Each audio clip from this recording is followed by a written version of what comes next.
நேற்று சோழிங்கர் பக்கத்துல நாடகம் ஆட்சி வரும்போது வாத்தியார் கிட்ட 3000 வாங்கி அந்த மகளிர் குழு காசு கட்டின ஓனர் குடுங்க ஓனர் கேட்ட கொடுத்தாருமா. ராவெல்லாம் கத்துறமே பசி எடுக்குது. தர்ம பெருமைப்பா. ஆமாம்மா ஆமா இல்லன்னு சொல்லலம்மா. ஆமாம்மா ஏமா அவர் கொடுத்தாருமா வாங்கின்னு வந்து ராவெல்லாம் கத்துறமே பசி எடுக்குது சாப்பிட்டு போய் குழுவுக்கு காசு கட்டலாம் அவங்க சாப்பாடு போட்டு குழம்பு ஊத்தி பேசிஞ்சு வாயில வைக்க போறேன்.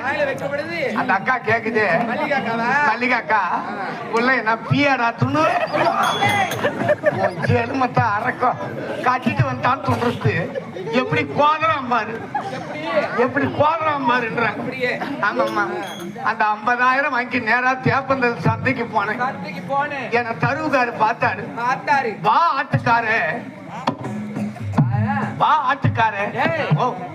ஆட்டுக்காரு இல்ல வாங்க ஆட்டுக்காரு. அதாம்மா என்னப்பா மந்தூரம் வந்து மந்தூரம் வந்துக்கிறியான்னு கேட்டாரு. ஒரு மாடு ஒண்ணு ஓணும்பான்னு கேட்டேன். வாப்பா நான் வாங்கி தரேன் நீ இட்டுக்குன்னு போனார்.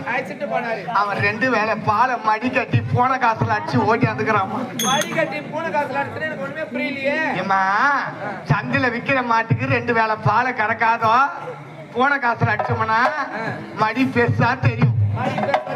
இது காலையில 5 கறக்குண்டா இது பொய்துக்க டப்பாயிரம் உப்புண்டா டப்பாயிரம் உப்புண்டா நீ ஓட்டிக்கிட்டு போடா ஊடு ஏரியும் அப்படின்னா.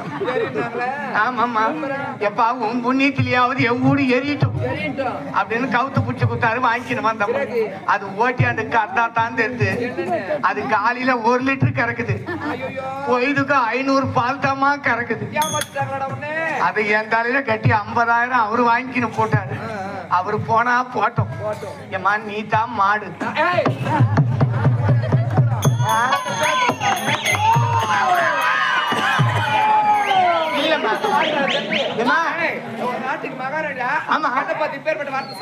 ஒரு பேச்சுக்கு சொல்றமா அங்க எப்படி பால் கண்ணு காட்டுறமா ஒரு பாவனை காட்டுறேன். பாவனை நீ தான் மாடு. ஒரு பேச்சுக்கு நீ இப்படி பார்த்து நில்லு. இப்படி பார்த்து நின்னா மாடா? ஆமாம்மா ஒரு பேச்சு இல்லம்மா அங்க எப்படி பால் கண்ணு காட்டுறேன். நான் அடுக்கு செட்ல தண்ணி எடுத்துக்கணும். அடுக்கு செட்ல தண்ணி எடுத்துக்கணும்.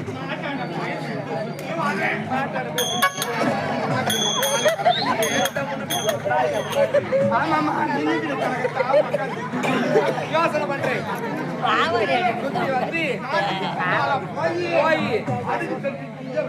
அடுக்கு செட்டு கீழே வச்சு